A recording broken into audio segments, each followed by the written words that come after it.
तीर्थ अक्कलकोट येथे असतानाची आहे. अक्कलकोटचे स्वामी समर्थ महाराजांचे तेज आणि सामर्थ्य दूर दूर पसरले होते. ते एका ठिकाणी बसले होते आणि त्यांच्या दर्शनासाठी अनेक भक्तगण आले होते. त्याच वेळी जवळच्या जंगलातून एक क्रूर आणि मोठा वाघ महाराजांच्या दिशेने धावत आला.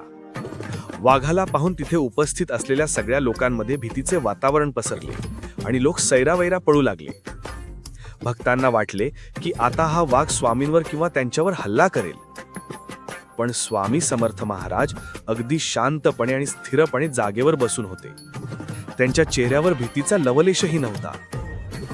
वाघ जवळ आल्यावर स्वामी महाराजांनी त्या वाघाच्या दिशेने तीव्र कटाक्ष टाकला आणि त्याला कठोर शब्दात चूत असा आदेश दिला.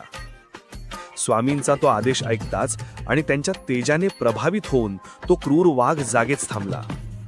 आश्चर्य म्हणजे